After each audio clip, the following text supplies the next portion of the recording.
ఇక్కడికి వచ్చిన ప్రజా సంఘాల వాళ్ళకి అలాగే ఇక్కడున్న కిషన్ రావుపేట గ్రామ ప్రజలందరికీ ధన్యవాదాలు తెలియజేస్తూ, ఈ తెలంగాణ రాష్ట్రంలో కుల మత ఉన్మాద దాడులు విపరీతంగా పెరుగుతున్నాయని, ఓవైపు రోహిత్ వేముల చట్టాన్ని కర్ణాటకలో అమలు చేస్తామని తెలంగాణలో తీసుకొస్తామని చెప్తున్న ఈ కాంగ్రెస్ ప్రభుత్వ హయాంలో ఈ జిల్లాలో ఎస్సీ నియోజకవర్గమైనటువంటి ధర్మపురికి ఎమ్మెల్యేగా ప్రాతినిధ్యం వహిస్తున్న అడ్లూరి లక్ష్మణ్ గారు ఈ తెలంగాణ రాష్ట్రానికి ఎస్సీ ఎస్టీ వెల్ఫేర్ మినిస్టరు. అట్లాంటి వ్యక్తి ఈ నియోజకవర్గానికి ప్రాతినిధ్యం వహిస్తున్న సందర్భంలో ఇదే పెద్దపల్లి పార్లమెంటుకు ఎస్సీ నియోజకవర్గానికి ఒక వ్యక్తి ప్రాతినిధ్యం వహిస్తుండు. ఒక ఎస్సీ వ్యక్తి ఎంపీ, ఎస్సీ వ్యక్తి ఎమ్మెల్యేగా మినిస్టర్గా ఉన్న ఈ నియోజకవర్గంలో ఇట్లాంటి దాడులు జరగడం సిగ్గుచేటుగా మేము భావిస్తూ ఉన్నాం. అలాగే ఘటన జరిగిన రోజు ఏదైతే మల్లేష్ హత్య జరిగిందో ఆ రోజు డయల్ 100 ద్వారా పోలీస్ వాళ్ళకి కాల్ వచ్చింది అని మాకు ఇన్ఫర్మేషన్ ఉంది. ఆ సందర్భంలో ఇక్కడ నుంచి ఘటన జరిగిన సంఘటన ప్రదేశం కేవలం 2 కిలోమీటర్ల డిస్టెన్స్లో ఉంది. 2 కిలోమీటర్ల డిస్టెన్స్లో ఉన్నప్పుడు పోలీసు వాళ్ళు వెళ్ళడానికి ఎంత కాదన్నా 5 నుంచి 10 నిమిషాల లోపు వెళ్తారు. సరైన సమయంలో పోలీసు వాళ్ళు వెళ్ళుంటే ఆయనని రక్షించే అవకాశం ఉండేది. అలాగే 2022లో SC ST atrocity case Mallesh పెడితే దాని మీద ఒకసారి విచారణ జరిగిన తర్వాత కోర్టులో ట్రయల్స్ నడుస్తున్నప్పుడు బాధిత కుటుంబానికి సంబంధించిన విషయంలో రక్షణ కల్పించాల్సిన బాధ్యత పోలీసులది అని చెప్పేసి చట్టం చెప్తా ఉంది.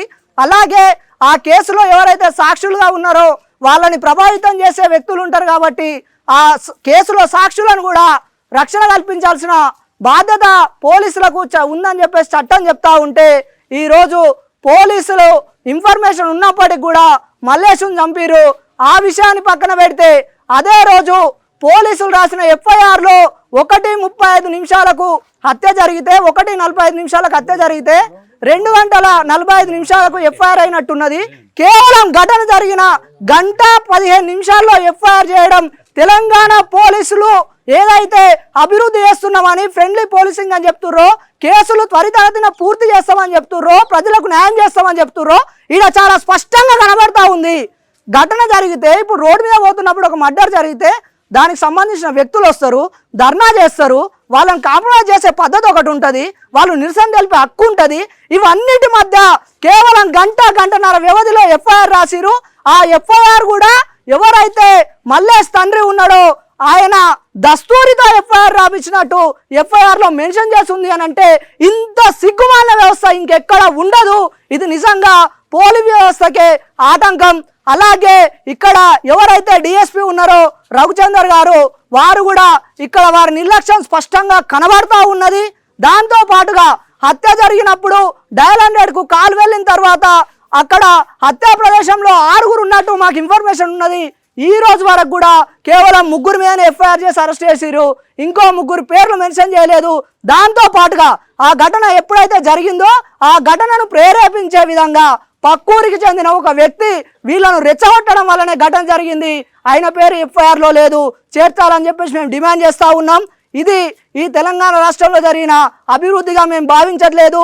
దళితుల మీద విపరీతమైన దాడులు జరుగుతూ ఉన్నాయి. ఎస్సీ ఎస్టీ అట్రాసిటీ కేసు ఎప్పుడైతే చట్టం వచ్చిందో అనేక పోరాటాలు కారం చెడు చుండూరులో రెడ్ల చేతుల్లో కమ్మల చేతుల్లో దళితులు మారణహోమానికి గురై అత్యాయత్నాలకు గురై చంపబడితే మేము చేసుకున్న పోరాటాల వల్ల వచ్చిన చట్టాలు కూడా మాకు రక్షణ కల్పించకపోవడం సిగ్గుచేటు. అలాగే మేము పోలీస్ వ్యవస్థను ప్రధానంగా డిమాండ్ చేసేది ఏంటంటే మిగతా 3 మీద ఖచ్చితంగా ఎఫ్ఐఆర్ చేయాల్సిన బాధ్యత ఉన్నది, వాళ్ళని అరెస్ట్ చేయాలి.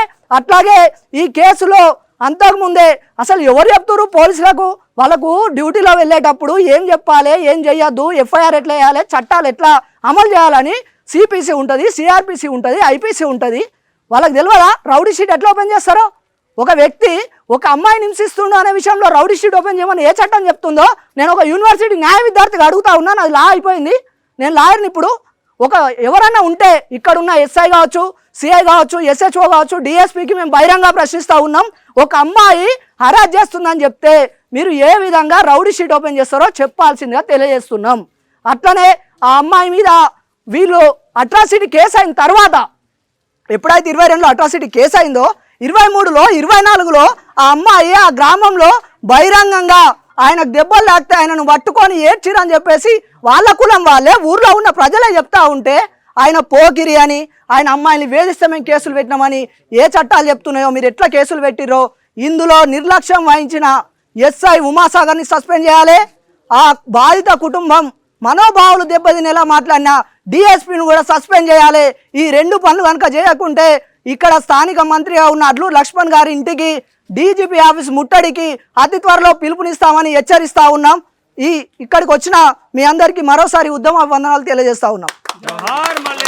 జోహార్ జోహార్.